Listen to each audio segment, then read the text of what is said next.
तीर्थक्षेत्र आळंदी येथे काल मध्यरात्री ग्रामस्थांनी आळंदी पोलीस स्टेशन समोर मोठ्या संख्येने एकत्र येत बाल लैंगिक अत्याचार घटनेच्या विरोधात जोरदार ठिय्या आंदोलन केले। 4 जानेवारीच्या मध्यरात्री आळंदी येथे एका खासगी शिक्षण संस्थेच्या आश्रमात घडलेल्या बाल लैंगिक अत्याचाराच्या घटनेविरोधात आळंदीकरांनी हे आंदोलन केलं।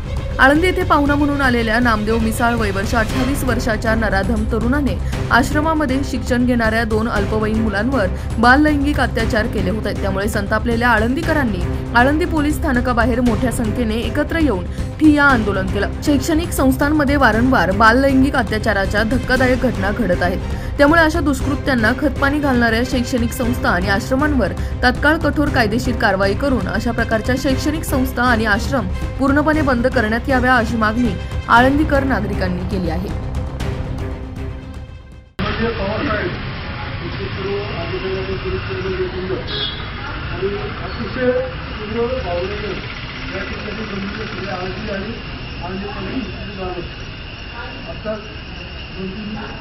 माझ्याशी बोलले त्यांनी सगळं या ठिकाणी सगळं काही घटित केलेले आहे।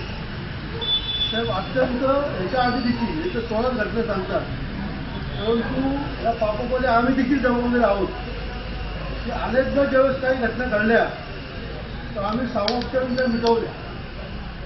आम्ही पापा सांभाळून आम्ही आमची चूक चुकून करतो की वारकरी संप्रदायाची बदनामी होऊ नये, गावाची बदनामी होऊ नये, म्हणून आम्ही अनेकदा सामोपचारून की ही सुधारतील, आज सुधारतील, उद्या सुधारतील, परवा सुधारतील, आपल्या प्रशासनावर त्रास नको, शासनाला त्रास नको, म्हणून अनेक घटना आम्ही सामोपचारून निघवलेले आहेत।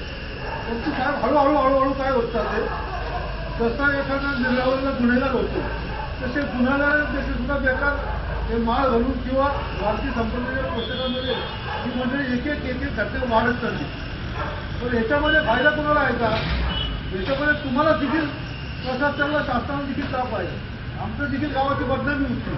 आणि सगळ्यात वाईट म्हणजे ज्ञानोबा तुकोबराचा हा वारकरी संप्रदाय आहे, हा जगभरामध्ये साहेब पुढे जरी माणूस वारकरी संप्रदायाला गेला, किती मोठा अधिकारी असू, पदाधिकारी असू, मंत्री असू, कुणी असू, उद्योगपती असू, आदराने तो पाहतो। तो आदर या मंडळींच्या 4 लोकांच्या नालायकपणामुळे आज कमी होत चाललाय। आज आम्हाला जेव्हा गावकरी म्हणून बाहेर जातो किंवा तुम्हाला सुद्धा या भागाचे अधिकारी म्हणून हा प्रश्न लोक विचारतात, अरे आम्ही चाललंय काय? म्हणून आता आमच्या या सहनशीलतेच्या पलीकडे गेले, म्हणून याच्यामध्ये जास्तीत जास्त कठोर जी तुमच्या हातामध्ये कायदा आहे त्या कायद्याचा वापर करून जास्तीत जास्त कठोर कारवाई करावी। ती लहान होती, लहान मुलं पाहून मला अक्षरशः रडायला आले। स्वतः साहेब पण इथे होते, मी काय तिथे पाहिजे मला रोजच आवडत नव्हतं, पण ही घटना कधीच मुलीही सुरक्षित नाहीत आणि मुलंही सुरक्षित नाहीत। तिच्या पाल्यांना पण समजून सांगण्यात यावं या गोष्टींनी। या दिवशी आपल्या आळंदीतील ज्ञानेश्वरी गुरुकुल या शिक्षण संस्थेत लहान मुलांवर लैंगिक अत्याचार झाले, त्यासाठी आपण जे आरोपी आहेत त्यांच्या गुन्हा झाला, अटक झाले, सगळं झाले।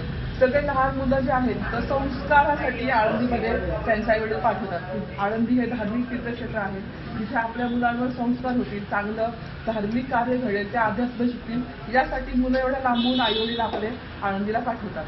मुलांची वय अतिशय लहान आहेत आणि अशा परिस्थितीमध्ये जर मुलं असुरक्षित असतील तर अतिशय अवघड परिस्थिती आहे। आणि ही घटना ही पहिली घटना नाहीये, जवळजवळ आता 16 म्हणतोय आम्ही, म्हणजे या 15-20 वर्षात 2-4 महिने झाली की 1-2 घटना ह्या घडतातच।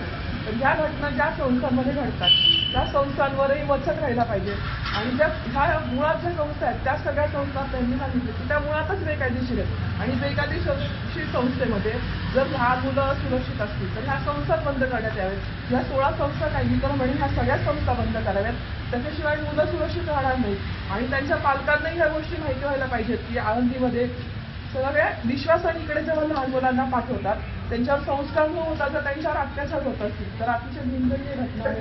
तर या निंदनीय घटनेचा मी सर्व ग्रामस्थांच्या वतीने निषेध करते। पोलीस आणि हे कारवाई जरी झालेली आहे, पण पुढे भविष्यातही अशा घटना घडायला नको यासाठी आपण काहीतरी प्रिकॉशन घेणं गरजेचं आहे। आणि त्याच्यासाठी आपण या संस्था बंद करणं, त्याचप्रमाणे त्यांच्यावर नियमावली करणं, ह्या सर्व कायदेशीर गोष्टी करणं आवश्यक आहे। भावनांचा आम्ही आदर करतो, किंबहुना तुमच्या ज्या भावना आहेत त्याच पोलीस विभागाच्या आहेत। परवाची जी केस झाली त्याच्यामध्ये त्या बालकांनी तिथल्याच एका फक्त महिलेला हकीकत सांगितली की असं असं घडलं. तिने काय आपल्यापर्यंत ते आणलं नाही. त्यांना सांगितलं हे तिथं सांगू तेवढ्या एका कारणासाठी आपण तिला पण आलो. फक्त आपल्याला ती माहिती देणं आवश्यक आहे, न दिल्यामुळे सुद्धा आरोग्य. कारवाईच्या बाबतीत पोलीस विभागाने जेवढेही केसेस झाले असतील, आता मी जानेवारी 2023 ला इथे चार्ज घेतला. चार्ज घेतल्यानंतर लगेच पहिली केस झाली. त्यावेळेसही आपल्याकडनं काही लोकांनी मध्यस्थी करण्याचा प्रयत्न केला होता. आम्ही स्ट्रॉंग मेसेज दिला, हे प्रकरण मध्यस्थीचं नाही आणि इथं आम्ही कुणाचं ऐकणार नाही.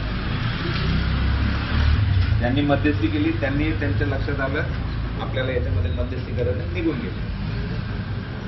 त्यांचं काम होतं, ते आले, आम्ही सांगितलं, त्यांनी ऐकलं, ते निघून. त्याच्यानंतर अशा कुठल्याही प्रकरणामध्ये कुणीही मध्यस्थी करण्याचा प्रयत्न इथं केला नाही.